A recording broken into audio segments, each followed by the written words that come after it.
That's interesting. So But yeah, yeah, I thought it was interesting seeing it there. I was quite excited about that. And it depends very much where you are in the country. If you're down south in the cold, frosty kind of regions, then it'd be completely different to yeah. me up I've got no here. And fungal life on mine. you haven't? Yeah, No. interesting. Yeah. We have had some quite hard frosts. Yeah, so I was surprised to see it there, but it is in a sheltered place. And the frosts are actually really good. A little bit of sort of geometric, elemental kind of activity goes a long way. We don't always get frosts up here in Mangawhai. So it's warmish, but we have had a couple of frosts as well. And yeah, it's always lovely that happens. Everything seems to sort of crisp up a bit. Yeah. Well, we might kick off. This might be us, and if It anybody looks else like it, Christine. comes along, then we can I'll just admit them and carry on. So Simon, do you want to start? Do you want me to start? I'll kick it off, Christine. Cool.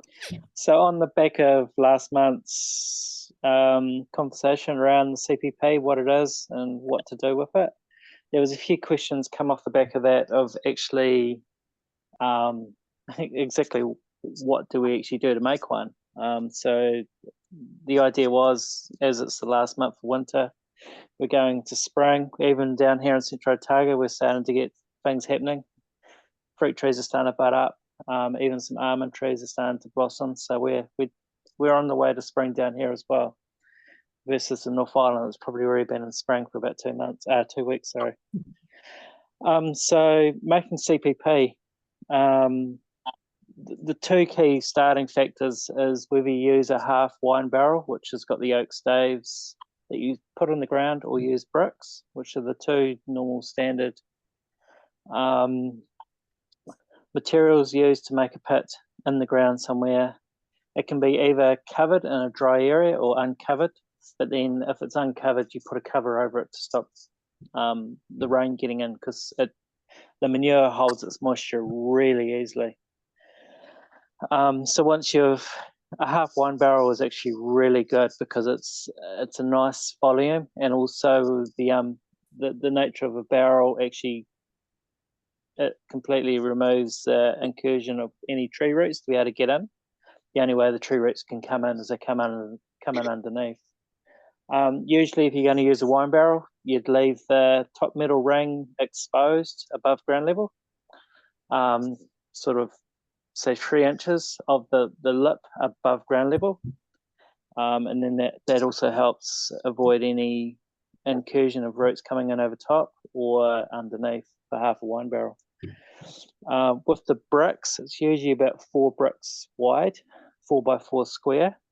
Depending on how you lay them, you can interlink them, or if you've got a big supply of bricks, the other way is to actually lay them for 8, so long ways in the ground, so then they don't fall in. So the lengthwise, so it takes up a bit more volume, but yeah, about 8 bricks, 4 bricks interlinked, or 8 bricks to make a pit with them longitudinally laid in the ground all the way around. So once you've got your pit or your area sorted for your pit, then it's a case of getting the materials. And obviously the big major material is cow manure. So it requires access. If you're in an urban environment, it requires access to a farmer, preferentially organic. But if the only manure you can find is just from a conventional farmed property, it's okay to use. It's cow manure. Ideally, you want to try and find out when their last drenching was, or their last insecticide that the animals or their animal treatment, and try and get it so that it's been at least 6 to 8 weeks post treatment. Simon. But yep. Can I just ask a question about the bricks? Go for it. How deep? I was a bit confused. Sorry to jump. Okay. So yeah. 4 to 5 layers deep. Sorry, 4 or 5? 4 to 5 layers deep. Oh, wow.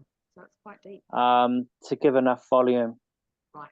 Based on that size, I didn't actually measure Haven't actually measured it, but yeah, 4 to 5 bricks deep, and that'll take a full wheelbarrow with some breathing space.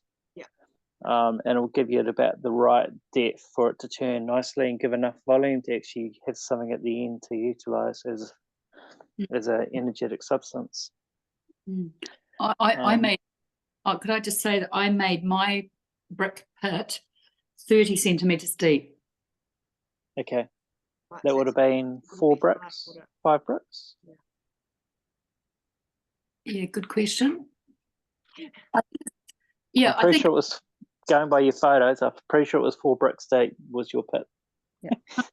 And I measure with my leg. I go just below my calf. I find, you know, that's a good measurement on me. And it depends on how much you're making as well. But you know, if you're not a tape measure person, you can do it rounded. But you know, step into the hole and measure it as, with your leg and your foot. Nice. Yeah. I like it. So it's pretty much, it's to give you an sort of a volume of manure that's about 20 centimeters deep. Is the ideal, and that should be, based on those sort of dimensions, about 40 to 50 kilos of manure, give or take. That we when it comes to biodynamics, we work with the unknowns, and we also work with the give and take of not being exact, because not being exact is natural. Nature isn't square. So accessing the manure is the big part from an organic farm. Obviously, if you're a farmer and you're farming, then you have access. You probably have cows, or you know a farmer in the urban environment. It's probably a sort of a extension on the BDNZ to maybe one day set up some access to some farms that might be willing to share their manure around the place, but that's a long-term dream. You can come to my place, Susan. We've got 3 cows. Ah, there you go. Oh, wonderful. There you go. So you're set with that one. So once you've got the source for manure, you'll be wanting, the ideal when you're using cow manure is to use it from lactating cows. Don't get too hung up on that detail. That's the ideal.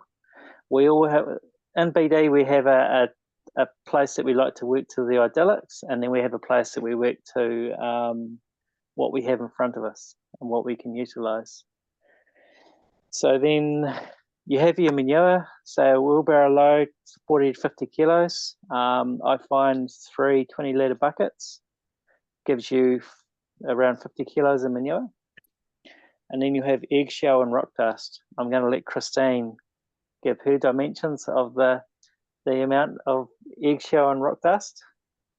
Well, obviously, once again, depends on how much you're making, whether it's just a bucket full, whether it's a wheelbarrow, whether it's a trailer. But for an average size wheelbarrow, I learnt through Lynette West that it's 5 buckets of fresh cow manure, 100 grams of crushed eggshell that you've dried, either in the oven or over long term. And I put 100 grams of this in a mortar and pestle and grind it till it's like talcum powder, because you know how long eggshells take to break down in the compost. And then 500 grams of basalt rock dust. And you want a soft, Simon will talk about that, but a soft, easily digestible rock dust, not a hard basalt like, you know, sort of the road rocks that you tend to get. So that's the dimensions that I use, and 2 sets of the compost preparations, which Simon will come to in a minute. So Christine's given her what she uses as a recipe for those 2 ingredients. If you read Grass and Nettle from Peter Proctor, he has 200 grams of eggshell and 300 grams of rock dust. And there's other varying, but they're all in a muchness around the same similar amounts, because we don't actually measure out the manure. You have a rough idea. You can weigh it if you really wanted to be to exact numbers. Where I work in the vineyard, we actually weigh everything. We have numbers to keep a record of exactly the numbers we're dealing with, instead of just going with put it in the ground and a bit of this and a bit of that. How I do it myself is just a handful of both, because the eggshell's a bit lighter, so a handful of the rock dust is going to be a bit more than the handful of eggshell. So with the eggshell, like Christine said, I've done the sun drying technique and then ground it up, and I just put it in a little blitz, like a George Foreman whiz or something like that, just to really grind it, and it turns it to dust. The best option is actually to bake it, as Christine sort of mentioned. Bake it in the oven. It actually helps the shell break down to become more friable, and then also helps with that initial composting process of the eggshell as well, to become the calcium substrate. There we go. That's the So this is the Monty Walden amazing biodynamic gardening book, if you can get hold of it. But it's got great pictures in there, and so I don't know if it's light enough to show you how fine it is. And their recipe's slightly different again, Simon. It is. It's 75 grams of crushed eggshells, approximately 20 kgs, 44 pounds of fresh cow manure, 100 grams of or 4 ounces of basalt rock dust, and then your 2 sets of your compost preps. But yeah, so that Yes, should give you a but little picture. For anyone who doesn't have that book, I really recommend that people should have that book. It is such an awesome book. Sorry, who's the author of that book? Monty Walden.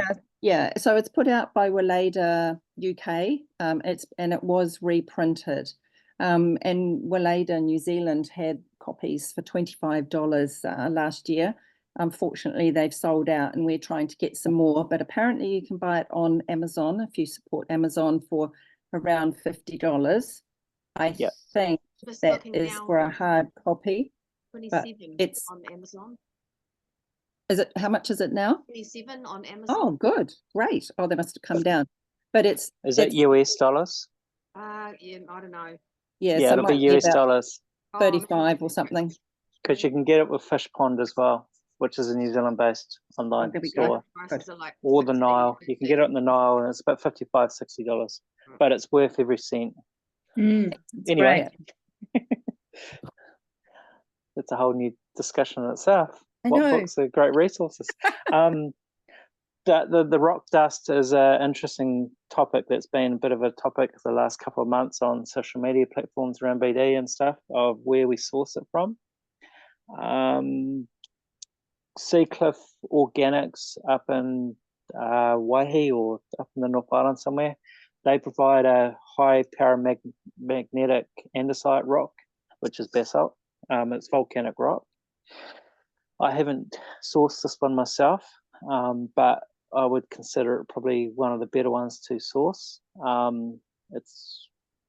They have it for $87 for 2 kilos, which will provide a lot of ingredients for CPPs for many years. There is other producers. If you Google rock dust or rock flour, or if you have a quarry that's in a volcanic area, most of the volcanic rock that they're actually quarrying is basalt rock, and they have an off products which is called screening dust, and so that's your rock dust. We do have a quarry down here in Dunedin, which actually is purely it's called Black Hawk, and this is where Sue Hoskin has sourced her rock dust from before, but they only sell it by the ton. You can go there, you can order it online by the ton, but if you live closer to Dunedin, you can go there for trailer and get them to drop a load of dust. I'm just working on the possibility of doing this myself. But up in the North Island, there'd be quarries that would be, but the key part of that is the paramagnetism, which is all part of the energetics of the goodness that the rock dust has with the CPP and the preps that go into it. But yeah, it's an area for further investigation by BDNZ. We are possibly looking at sourcing rock ourselves to have available at a very reasonable price. So then as you might buy your preparations for making CPP, we'll also hopefully in the coming future have rock dust available as well. We're just trying to make sure we find the right source before we commit to doing so. Anyway, so we've got the ingredients of manure, the eggshell, the rock dust, and the other part is the preparations, which obviously we supply the sets through BDNZ, or if you're making your own preparations, you can be a little bit more. This preparation set supplied by BDNZ is 1 gram as a portion. Obviously, if you make your own, you can actually increase that portion to a certain amount, say 2 grams or 2.5 grams. Obviously, we've got to keep it in balance. We don't need too much to get the energies of the preps, but you can be a little bit more less frugal as far as putting the preps in the. But so we've purchased a set of preps from the BDNZ for composting. So we've got these preps. So to start the process, we gather our manure, have it in a wheelbarrow. You can either chuck half the eggshell and half the rock dust on to start with, and then you start turning it. You're turning it from the outside in and just keep turning it. The idea of the turning is it aerates it, it homogenizes it, and it also adds your energy into it as well. Your human energy gets added to it. This is really key. It's around the intention of what we're doing, and we're adding the human intention into the manure, which then becomes part of the farm, and it becomes that whole soul, the human soul of the system, of the human being becoming part of the system of a enclosed farming garden operation. And so we keep mixing. Say after half an hour, you add the rest of the eggshell and the rock dust and just keep mixing it, and you'll end up with a fluffy, it changes completely from raw manure. I'm on my phone, otherwise I'd be able to share photos on the computer.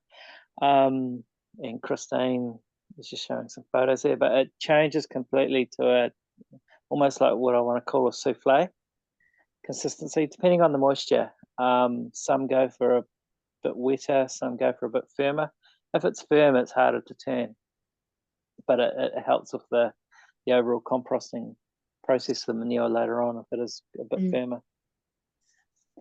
And then so after an hour, so the idea is that we turn this for an hour, and we all sort of go, jeepers, it's a long time.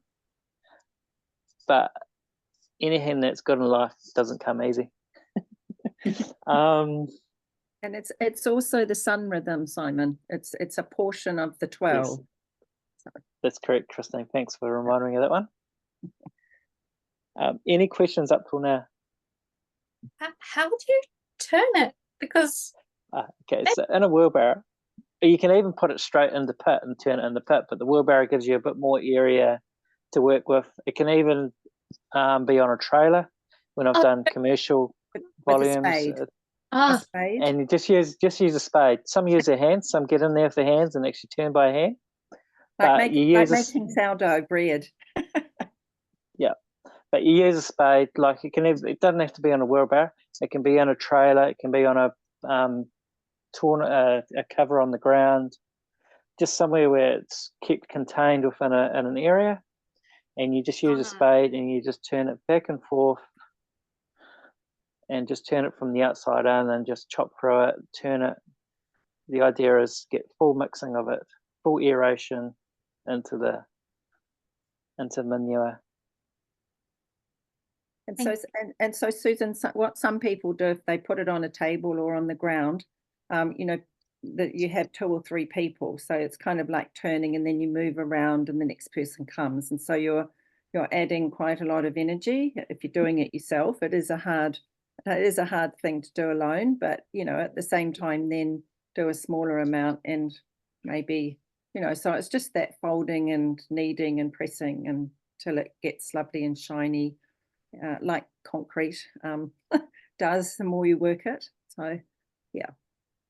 Once that using that process on a tarp, but the group where we did it, it wasn't completely flat, and so it turned into a slow kind of like slide down the down the tarp, so that then we were all turning from the downward side here. So it's good to make sure it's really flat. And that's where a wheelbarrow is handy, because Yes. you know, it's up and it Contains saves you everything. back a bit. Yeah, definitely. Yep. So from there, we fried it. We put it. We place the manure that's turned and been turned for an hour. This nice manure souffle that we've got. We put this in the pit. We level it off, and then we make 5 holes in a sort of in a pattern, in a circle, in a square, however you want to do it. Square of one in the middle, and then we place in each one. There's a couple of ways of doing this. This is where we insert the preparations, which is the key magical part of the CPP. You can either use some of the manure to encompass the preparation and make a bowl, or make a sort of a, how do I describe it, like half an egg, Like a sort little of, little nest. I call it little a nest. nest. That's the one. A little nest of the, whether it's old CPP or the manure that you just turned, you can do that. I've myself just made the hole and just put the prep straight in the hole. That's just personal preference. I just feel it's the same thing as making it, encompassing it in a bowl. But there is those 2 ways. What would you consider the right way, Christine? Neither ways any. I think it's, yeah, I think it, you know, it depends. You can, and it depends on the size again, and it depends on whether you put a single set in, you know, and then to half, and then you put the other half of the mixed CPP on the top and put the second set in. I got you. I like to make a little nest and put it inside, and because I work it a bit with my hand, I like to put the energy into the preparations first. Okay. And my way of working with it is to think of what we're creating like a body, and like we have the organs in certain areas in our body. The compost preparations relate to the planets, therefore they're like organs of perception. So they help to sort of pull in the cosmic forces and integrate everything. So I like to think about that, where I'm placing each of the preparations, and then pouring the valerian over, which is mixed in water at the end. That's like putting this lovely blanket over to put it to sleep. So it's kind of wrapping it, you know, energetically. And then, I don't know, there has been times, which might sound a bit weird, but it's almost like I'm wrapping my baby up, and I'm going to put it in the, you know, put it to sleep for 2, 3, 4, 5 months, however it's going to take, so that it really has that sense of being nurtured and pulled together. That might not be everyone's way of doing it, but that's what I like to do. So yeah.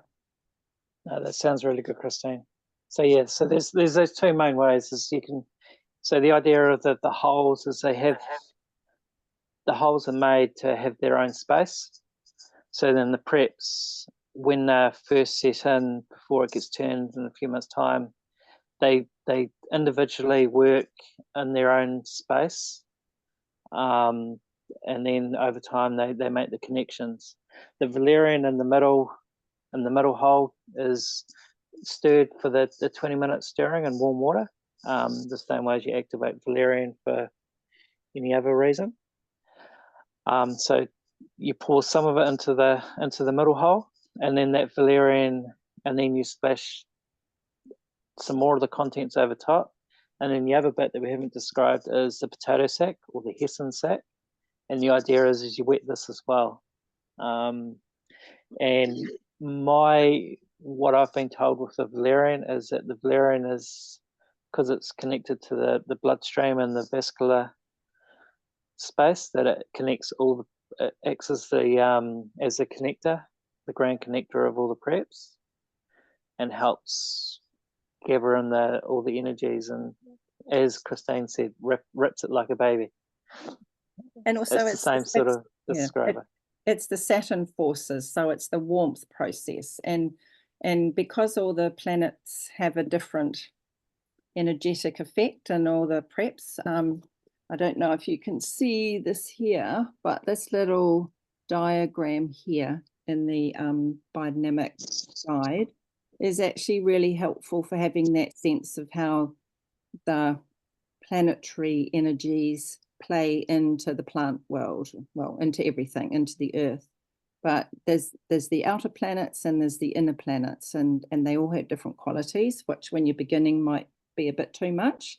But it's just interesting to observe that, because the compost preps bring your warmth, they bring the silicic acid, they bring the iron, they bring the calcium, they bring the potassium, they bring the nitrogen fixing. So they bring all these forces into this manure.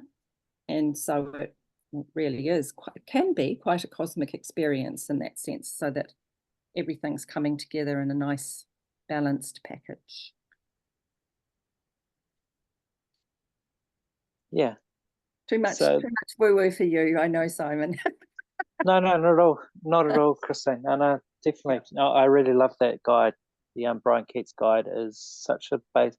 It has all the right information summed up in 4 pages so amazingly well that it's it's crazy how well he sums it up in that fold out. And it has really good, succinct kind of how to make the 500, 501, mentions the cowpat pit, the compost preparations, the different rhythms, the sun and moon rhythms, and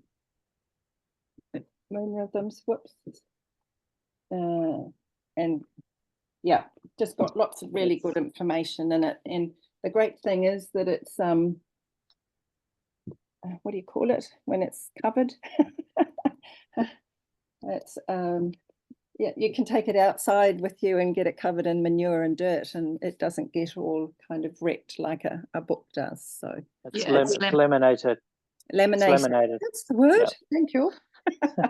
And we have these for sale on the BD website if you want them. So yeah, little sales. So back to our CPP that we're making. So we've inserted the preparations, which is key part of how we can call it CPP.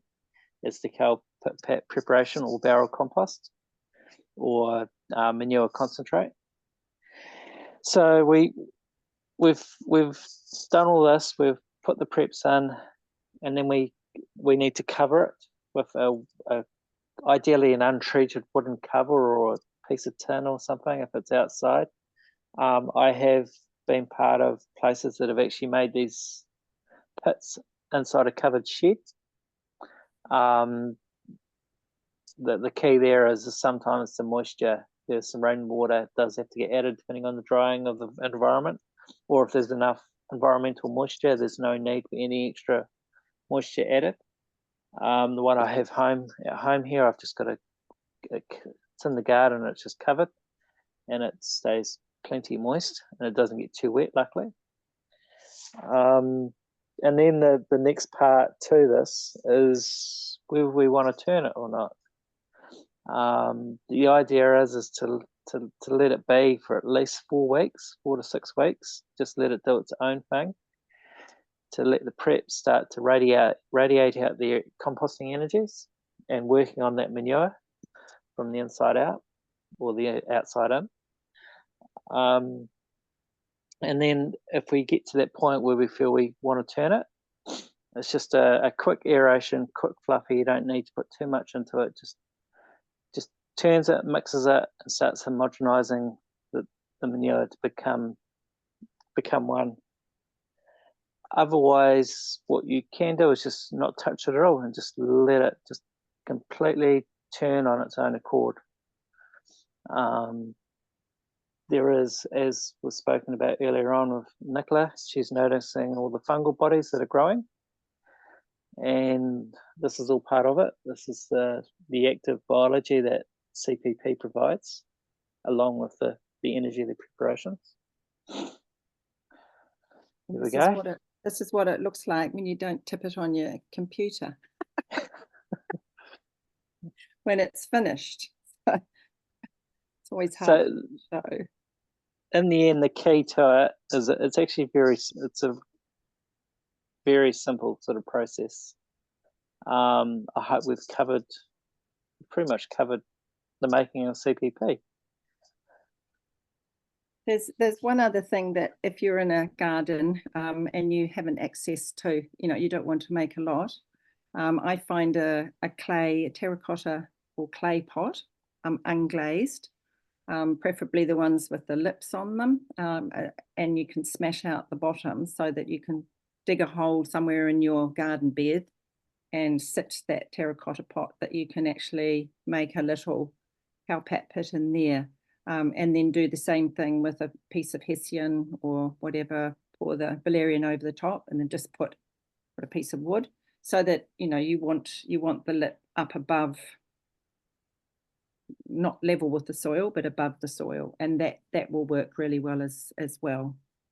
So you can do a big pot, or you can do a smaller one. The only thing, because I've made a mistake doing this, is make sure that it isn't glazed, and make sure it is terracotta and it's not lime based or concrete, because I have it won't turn, it will stay green and smelly, and I've had 2 situations where I didn't realize that with one large pot that we were making at a workshop, and then another one where I grabbed lime instead of basalt rock dust and added that, and of course it didn't work, but it was a good research project. So and we learn from our mistakes. So you can use a terracotta pot as well.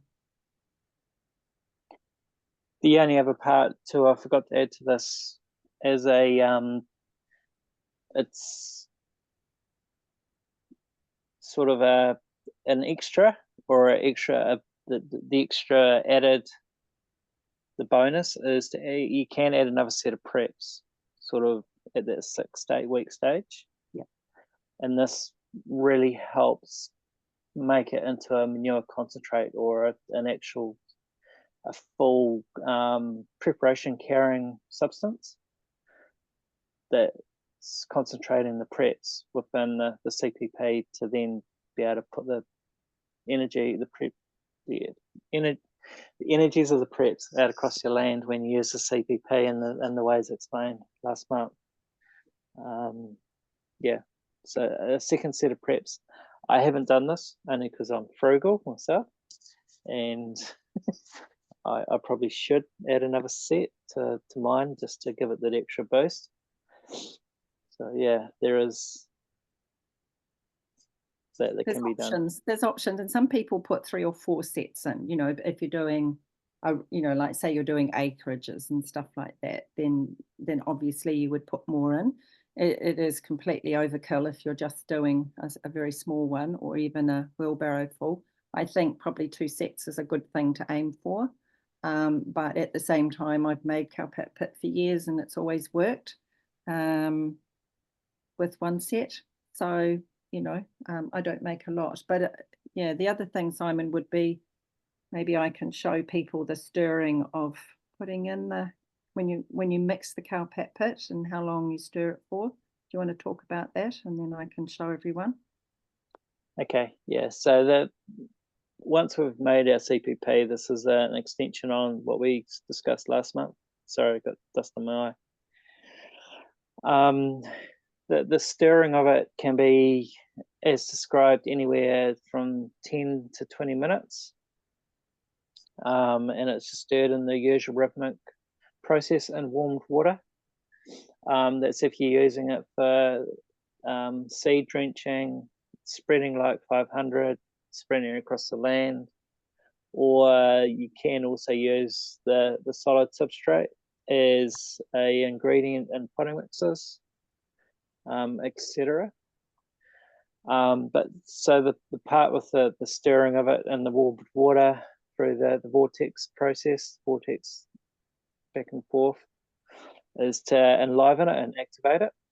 It's already considered an active substance because of the higher volume of biology in it, and it's different to the energies of 500. Hence is why it's only needed for 20 minutes to activate the energies within.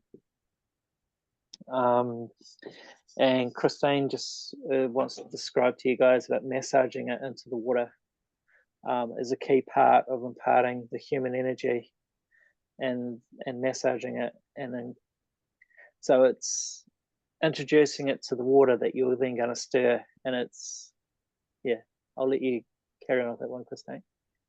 No, and it's just I just noticed that a lot of people just get the cowpat pit and they just kind of drop it in. And so what that does, of course, is that it sits at the bottom. So this is my demonstration model, which might not be particularly great, but anyway. It's working as you describe it. Working, good. And so if you do that, you know, you're just putting it in the water, and then obviously when you do stir it, it will eventually, those bigger bits will eventually, some of them will break down, but a lot of them tend to sit at the bottom. And so you end up at the end of your 20-minute stir, or if you're only doing 10, so you end up with a lot of kind of dirt, I suppose, in your water. So if you take it and work it between your hands, because it's a highly colloidal, sticky, humus-filled substance, and you start to warm it with that intention, like Simon said, of, well, what is it that I'm putting here? Why am I using this cowpat pit? Why am I going to stir it now and put it out on my land? Am I making the connection with the earth and the cosmos? And then it comes together in this really beautiful, it's super sticky, soft, like chocolate. It looks really good. Yeah, it's like chocolate. So, you know, and it's warm, and you need to put it in warm water. Most of the water that for stirring should be blood temperature, 37 degrees ideally. Sometimes you can't do that, but it's worth it. And also ideally rainwater or spring water. If you're using tap water, good idea to put the bucket out in the sun, preferably for a day, just to let the chlorine and all the whatevers to burn off. And then I don't know if this is going to work, but just holding the ball in your hands in the water, I can do it. Yeah, that's definitely showing. Yeah, what happens is that it just dissolves nicely into the water, and you still get a few little bits, but you can see it holds together, and you're just getting the actual cowpat pit in. Now you can Yeah, she's getting it properly dissolving into the water column. And so you're introducing a solid earthy substance, if you like, with cosmic intention into the watery realm. So you're bringing that substance and those life forces together. And then when you stir it, at the end, you don't have great big lumps. And I find if I don't do this, it doesn't come together in that nice sort of silky kind of light form that it has the potential to do. It just somehow aerates better if it's dissolved right from the beginning. So, suggestion. That was a great illustration there, Christine. Now you can still see the lumps that you threw in at the start. Yeah. Now they're in my computer keyboard too. Never mind. But yeah, and then when you put it out, I mean, obviously you can. Rachel Pomeroy says you can use cowpat pit every 6 weeks. You can just simply water it in a watering can onto your vegetables. You can soak your potatoes or your garlic in it. You can use it as a seed stimulant by soaking your seeds in it before and letting them dry before you plant them. They can be used on farms to transform the effluent. Lynette's actually got an amount. I don't know if anybody is on a farm. Maybe you are, Bridget. I don't know. But you can put, let me find. I think Susan might be on a farm too. I've got a couple of You're on a cows. farm if you've got cows. Yeah, we're on a Yeah, so if you're for your effluent, I always find that word difficult. You use 1 kilo of cowpat pit for 1 week's shed effluent from 100 cows. And you stir this 1 kg of cowpat pit in a bucket of water and add it to the pond. When the pond is clear and all the bubbling stopped, the liquid may be sprayed out over the farmland. So that's a really good way to utilize the extras that you get in the cowshed when you're milking and so forth, and spread that out over your land so that it's not as concentrated as what tends to happen on conventional farms where they just spray it out anyway. So that might be helpful. I don't know for those that have cows and farms. Any questions from anyone? Even Geeta? Is there any detail we might have missed, Geeta, if you're listening? Maybe that'll work. Can you hear me? Yep. Yes. Yep. Right. Yeah. The effluent pond thing. I've seen biodynamic farmers just simply take a cricket ball sized lump of CPP and just lob it into the middle of the field, the pond, without stirring it beforehand. Just grab a handful, make a cricket ball and chuck it in. And how long did it take to turn? Did you observe? I was on that farm for 1 day, so I don't know. But yes, I don't know that the stirring is, if you're going to apply it on farm through a spray rig, obviously you're going to stir it, or if it's going on in a watering can. But many people have also said you can use it in solid form. So Peter Proctor would, in India, when they make a furrow for sowing seeds, he just sprinkles it down the furrow, doesn't mix it with water at all. Yes.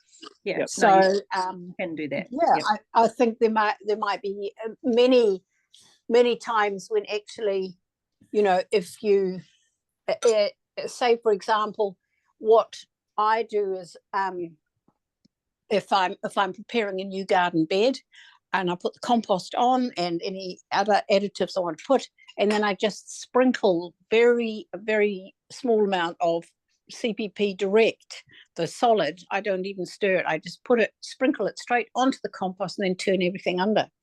I do this as well, Geeta. Now Yeah, I've got my own going.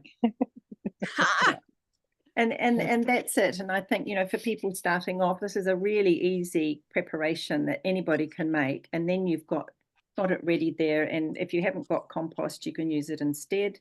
If you're doing a 500 stir, you can add in some cowpat pit at that 10 minutes, or some people, I do it 20 10 minutes, but 10 to 20 minutes at the end. Before the end of the the hour stir. And so that way you're getting the compost preparations out over your land. You can also add them. My computer does this weird thing sometimes. Sorry. You're still there, Christine. I know, it's just I get all my emails kind of bounce back. Anyway, so you can also make a green manure or a seaweed tea and put the compost preps in, and you can also, in little muslin, I think there's a thing in here that where did I see that?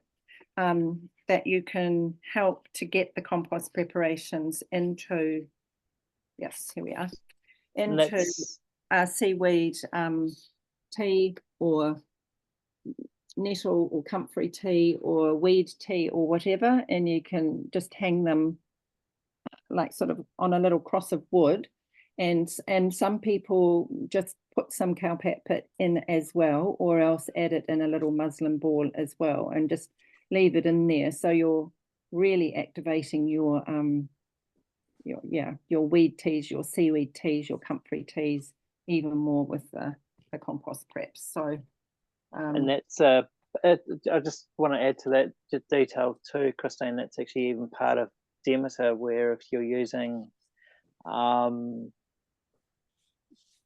i.e. bought-in products of fish hydrosolate or seaweed products or anything that's a organic food bought in, it's an understanding that you put a set of preps into those products.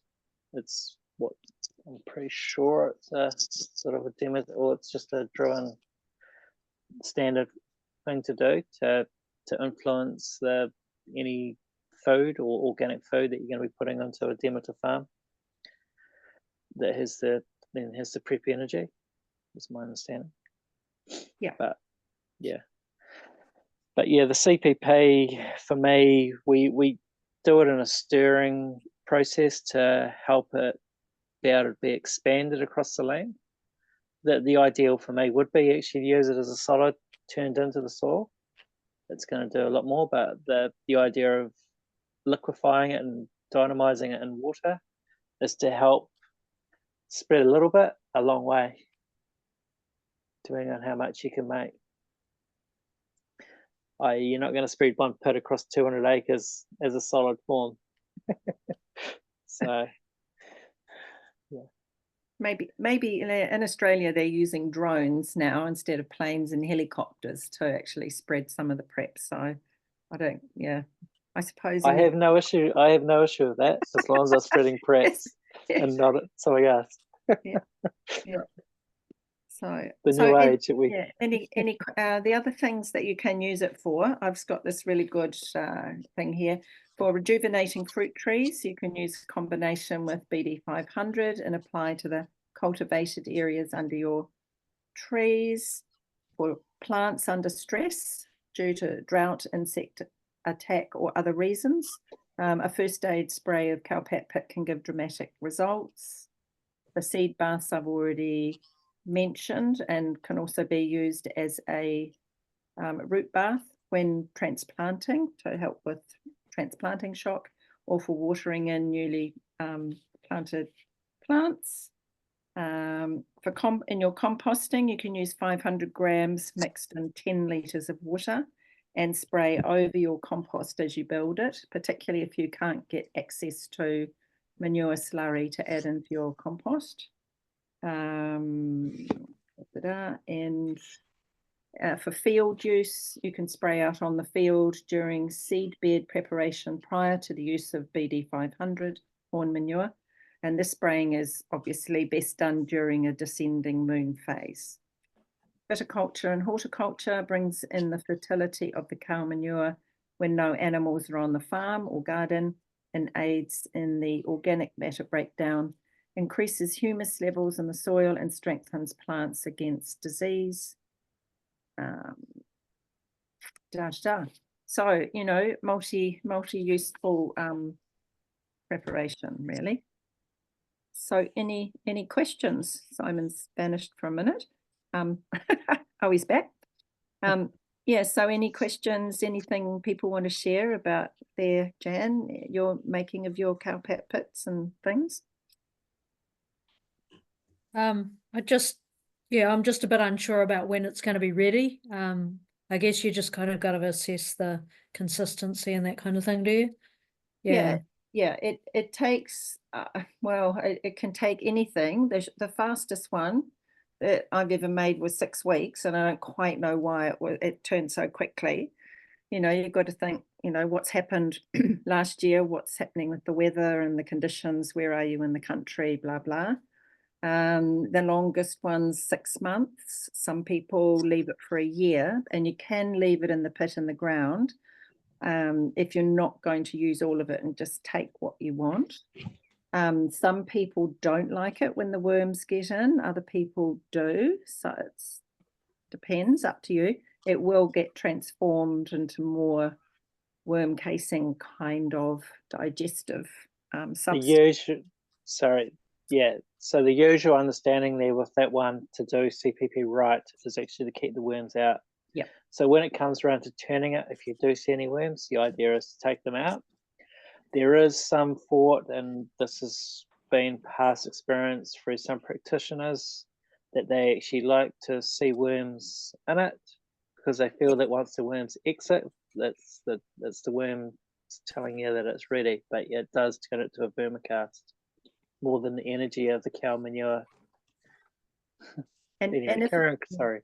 no, that's good, because it is something to watch for. But also you'll notice that by the smell, Nicola, it will start to smell really sweet. If you've smelt 500 or you've actually smelt cowpat pit, it has this quite sweet smell. If it's still green and if it smells sour, then it's probably not quite ready. And as Simon suggested, maybe just aerating it a little bit sometimes with a fork, just lightly, can help sort of, especially if it's been a lot of rain or so forth, or cold or something, that can just help it to turn. Sometimes you get, it'll turn on the outside, especially if you've got bricks, but not in the middle. So, there's a few things like that mixing it up, and once again, either just leaving it to do its own thing or putting another set of preps in can help. If it's still really green after about 3 months, I would say you really need to put another set of preps in, would be my suggestion. I don't know about everybody else, but yeah. Thank you. Pretty much what Christina said. I just want to back up on that one is depending on how much it gets turned, it becomes very loose and very friable, depending on the moisture content that remains in it. And also it takes on the real earthy, mushroomy, not exactly mushroom fungal smell, but it just takes on a real sweet earthy smell when it's fully ready. Yeah. So Jan, anything you want to add? Yeah, well, I learned something tonight. I actually turned mine a couple of weeks ago, and it had that fungi, that fruiting fungi on it, and so I shouldn't have turned it, but I did. And I put another set of preps in it because it was still too mushy for me. So I decided to turn it and put another set of preps in. And when I looked at it today, it's just got a lot of like white, looks like white fly or something all over the top, and there's no fungi there. They'll come back after you've disturbed them, because the ones I made at Burnt Cottage, we left them for 3 months. We'd put the preps in and just leave them. And they got some, I actually used to take photos of it, some real neat mushroom. Yeah. It's like a little grey cat mushroom that grows. Yeah, and I decided to put my pit, I built a new pit and put it in a sunny spot, because Rachel Pomeroy said that if it's in a really sunny, warm spot, it'll turn a lot quicker. Yeah, so that's just it is the biological life. I mean, warmth makes things happen quicker. Yeah. That's why when spring comes, the summer comes, things grow.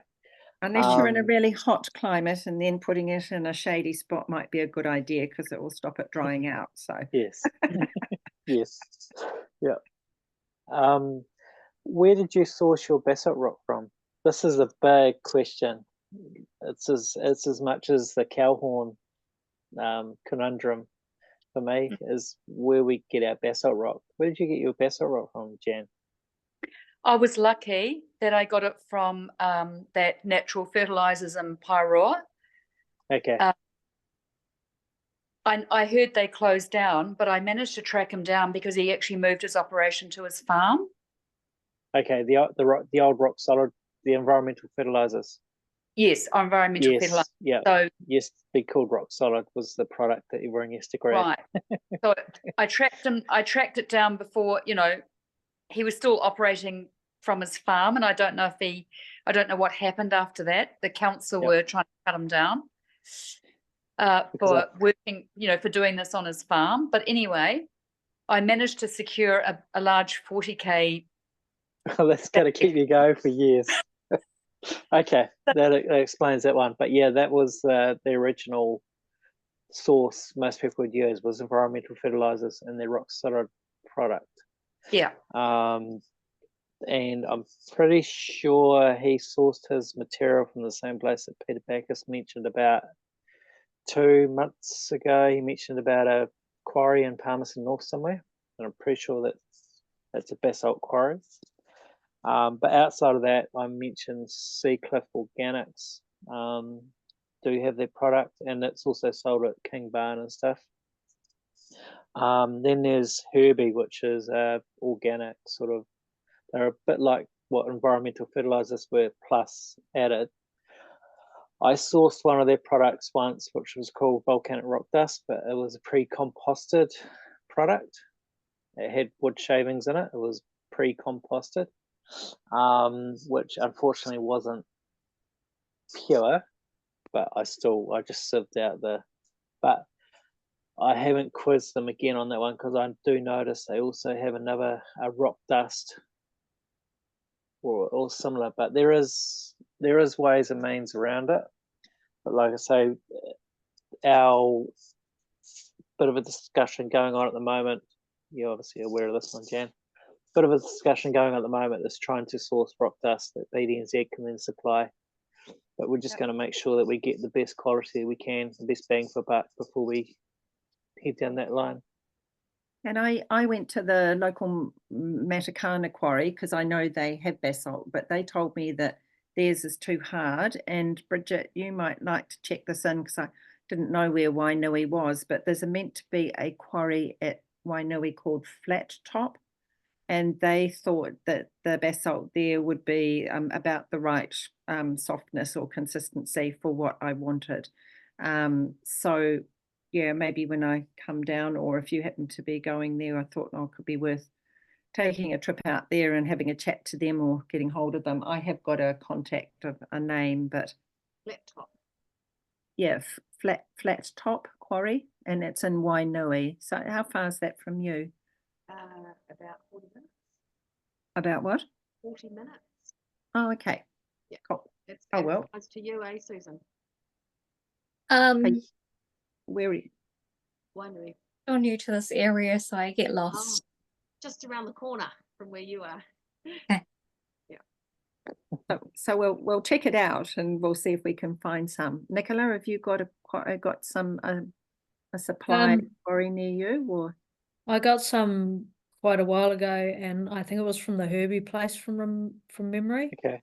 But it didn't have sawdust in it. It's just like a rock dust. I can't remember what it was called, but that was probably 18 months or 2 years ago, maybe.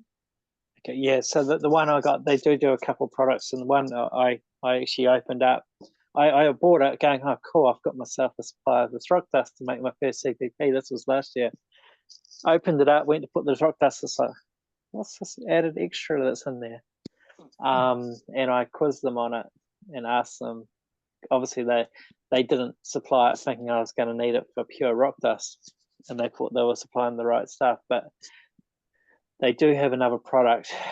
They have the volcanic rock dust, and then they have I can't remember what it was. I haven't emailed them to see, but yeah, they possibly could be another supplier for people to access a commercial product that's easily packaged in. But for me, that is one of the crucial parts. It's even the eggshell. I guess for us using eggshells, I'm very lucky that I have a supply of organic eggs from the vineyard where I work, and that's where the eggshells come from. But obviously, I guess we take that conundrum. If we can only get eggs that come from the supermarket, we go with that. Yeah, there's a really interesting little bit in my biodynamic training module from Lynette West about incorporating basalt and eggshells in BD work, so that you might all find this useful. Experiments regarding the ingredients for cowpat pit. About 25 years ago, some investigations at a research station in Freiburg had shown that plants grown on limestone soils contained far fewer of a certain type of radioactive fallout than plants of the same kind grown on silicious soils. Certain experiments were carried out in connection with this over a period of 8 years, which showed clearly that the shells of chicken eggs have a significant role to play with regard to the calcium processes in the soil, and also regarding, in regulating its pH value. So Geeta, this is the blueberry scenario that we were talking about last time. The usefulness of basalt was investigated too. It was found that on the one hand, basalt can be added to compost and manure in the form of grit. It then supports continued rotting down processes in the soil, which in turn favour the formation of secondary clay minerals. On the other hand, basalt, if added in a finely powdered state, acts as a nitrogen fixing capacity. Experiments involving the use of horn manure 500 and horn silica 501 were carried out, and the results as regards both soil and plant led to the idea that both basalt as well as eggshells should, in homeopathic form, be incorporated into biodynamic work. So that's, I found that quite fascinating about that. I thought, oh, well, there we go. When you want to know what it's doing. So, yeah. I've got a couple of questions. Sure. Like with the bricks and also with the wine barrel option, there's little gaps, you know, to the outside environment. So I'm assuming that's got something that's for a purpose. Like, could you use, say you had like a paving slab or something that was just completely closed off, you know what I mean? Or would that not work? I've caused this one for myself down here, having such a big access to a lot of schist rock and making one out of schist rock. I using rock as the walls of the pit. With the paving side of things, a lot of it's got a concrete backing, which is lime. Yeah. And as Christina said, there's some issues with lime having an impact on the turning of the manure. Yeah. So that'd be the only part there to think about. But what's brick made out of? Earth. Made out of clay, isn't it? Yeah. So it clay earth fired. Yeah, true.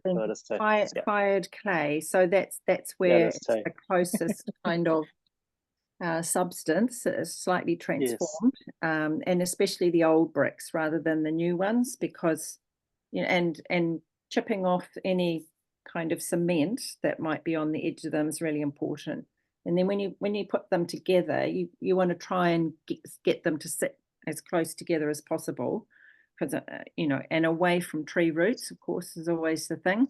But you know, any grass or weeds will come in and will try and access, and you want to sort of limit that. So whatever shape you end up doing, whether it's a square, rectangle, or circle, you know, you pack in the dirt, and then some people lay, so you know, they're upright, but then some people lay another row behind vertically and stack them, so that will stop any well, too much worm activity, too many roots, etc., etc. So you can be really creative with it. You know, the barrels, obviously, as they shrink, the wood will have some gaps. You know, there is a question, Simon, about whether you should take the iron bands off, as iron can influence, but you know, from the outside. But then, of course, they fall apart. So they won't hold the structure. Yes. Yeah. Ideal world, if we had copper, that would be perfect, because copper, of course, is a fabulous conductor. But you know, you work with what you've got, really. But yeah. And my other question was to do with how long can you keep it? How long what? Can you keep it? Well, people recommend use it within 6 months, but I've had pits for a year, and as long as you keep the moisture in it, you keep them covered and the worms don't get in and transform them. But like everything, fresh is best. Yeah, well, fresh is best, but also like with when you bury your 500 horns, you know, energetically the life forces build up in that area. And I know Pauline and the current cow pits that we've got, we've used now for maybe 6-7 years, and you can just really feel how it holds the energy and it radiates. And so, you know, if you choose wisely, and rather than it being sort of like a flat surface, have it so it's on a little bit of a slope, so that, you know, there can be a little bit of drainage, you know, like if it's in an orchard or a garden or something, if it's sitting somewhere where the water's going to sit. But if you've got it obviously not on a big slope, but on a gentle slope where the water will come off the roof anyway, but will run away rather than pooling in the cow pit, because that will also keep it wet and cold, and it will take longer to turn. So that's just another little thing to think about. But yeah, up to a year. And when you store it, you know, the storing it in like a bigger terracotta pot with another one inside and soil around the outside, either in a glass jar or a terracotta container. I try and find a cork lid. And like the 500, you don't want to completely shut the air off, but you also don't want to leave it open. And so sometimes I've got another nice old terracotta from the op shop, sort of honey container or whatever, and I just dig a little hole under the house and I sit it in there so that it's at least halfway in and it's got that connection to the earth. Currently, this is sitting in my hall cupboard with all my preparations, but yeah, you know, this cow pit's a year old. This was last year's cow pit, and it's still absolutely fine. Still got good energy. And if you can find one of these lovely old kind of things with a lid, op shops are great for that. You know, that's a perfect container because it is terracotta and it's not glazed. And I keep my compost preps in that. Nice. So, you know, you can find all sorts of ways to store it, but obviously share it around, use it is the best thing. And as Rachel said, you know, every 6 weeks you can actually put it out on new seedlings, water them in, sprinkle it around your garden, especially this time of year, perfect to do that. And one more question is kind of related. Is there anyone that you know or anywhere that you know who has taken samples of the preps or the 500 to a lab and analysed? In New Zealand? Yeah, or anywhere. Well, Maria Ton's work, who, you know, I mean, she created the cow pit, but she's done a lot of experiments over the years in the 70s, and measured, you know, the times of planting, No, I earth, mean water, like seed days. Yeah, but then also watering them with 500, watering them with cow pit, you know, experiments with 501. I think like a soil test, like an analysis. So, yeah, there's I think Monique's actually got them out, but we have got some books that Maria Ton wrote that people can borrow through the library. So she's the person that's done a lot. The FIFAs, the PFF FIFAs, Americans, they've done a lot of research and so forth. Lynette, who I learnt BD from, she did quite a lot because she got biodynamics into Canberra Uni and also went and taught Prince King Charles, as he is now, and his manager biodynamics at Highgate and also at a huge community garden called Elysium Gardens in England. So it's a great resource to have. Yeah. So you know, it's trying to find, you know, who's done those things really. A step back from that one, Bridget, what would you perceive that we'd be looking for in a testing it? because Micro- nutritionally, like 500 nutritionally, it's actually about the energies of 500. There has been some studies done on the biology and the makeup of the biology of the bacterial dominance versus fungal dominance. And it is known to be a bacterial dominant substrate as far as looking at it from the substance and the bacteria that's in it.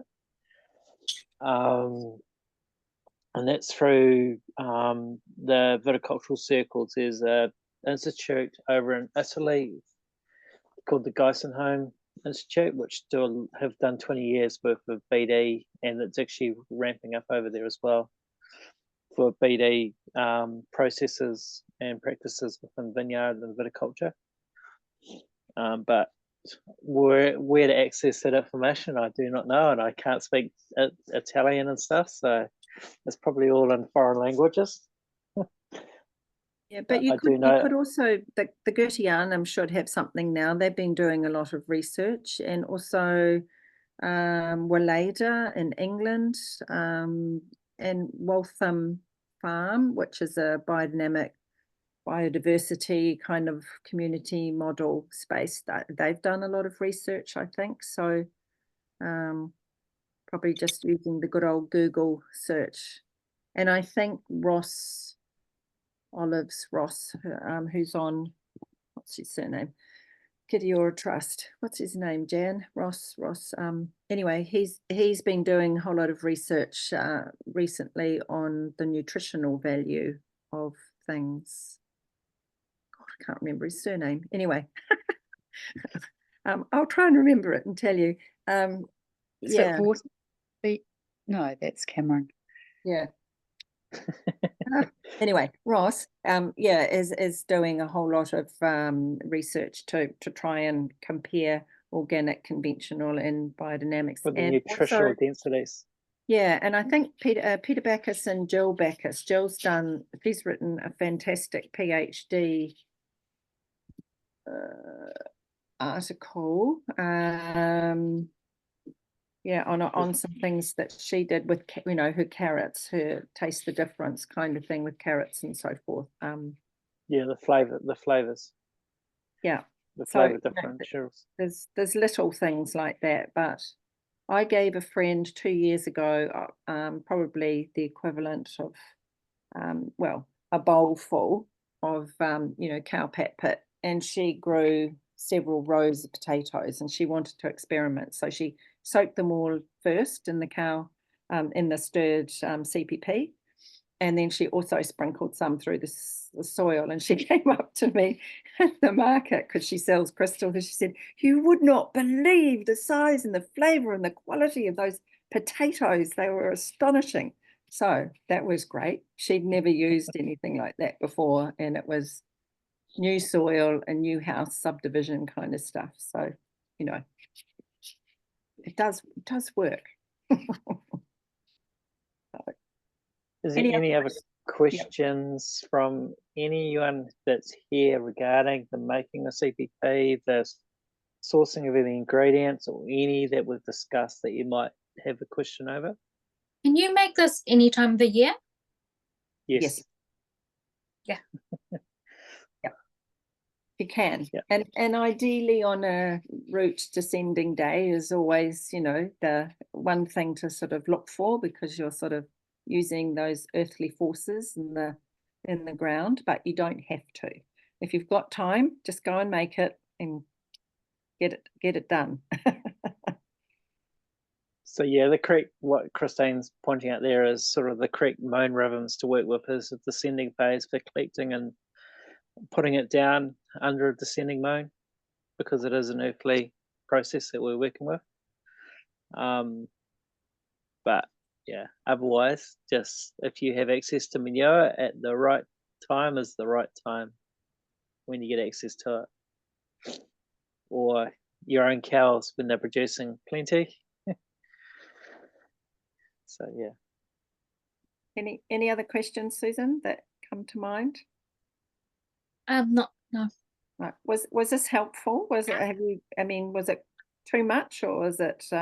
Obviously there's a lot, but Have you learnt stuff from this? Because you're the ideal candidate for what we like Christine and myself keep pushing for these to keep carrying on. Just for newbies like yourself. I think because I didn't have much of background knowledge, so all of this is very new to me.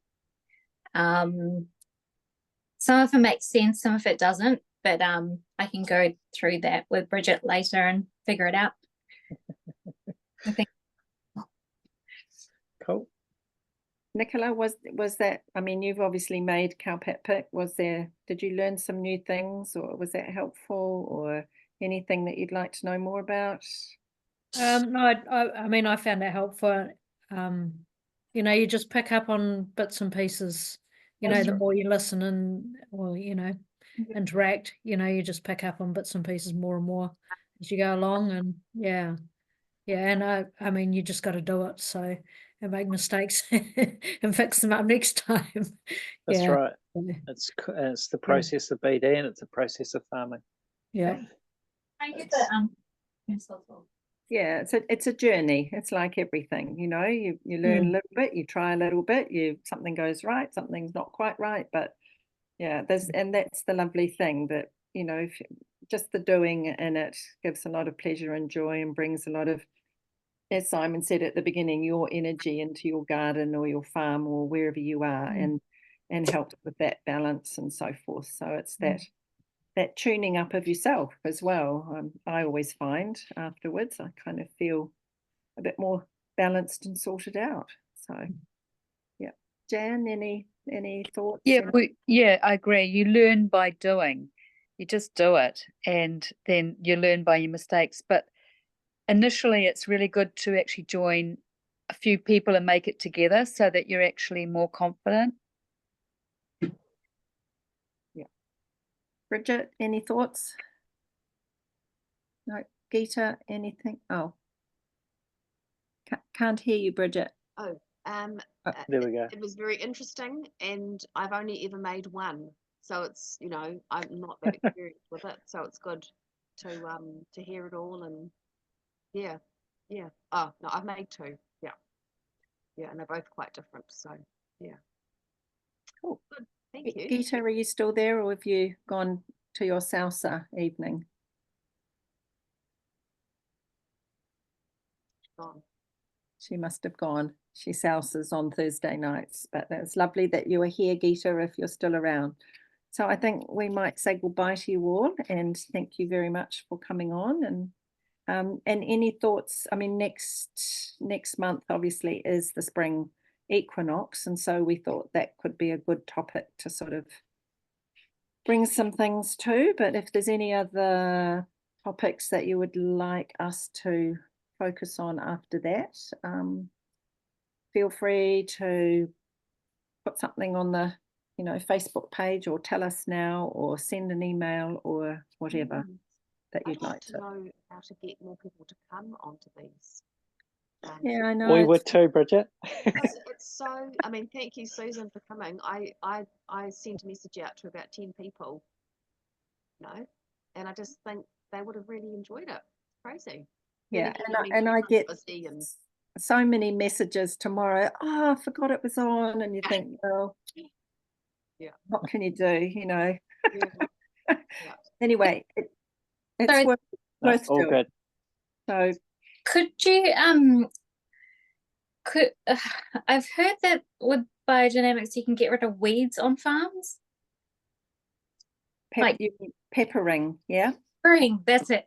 Yep, that's an interesting one. That's a big leap. But we could look at those, because this is the time that you would be starting to sort of pepper them if you want to. And yeah, we could also get Peter Brackus to come on and talk about peppering animals.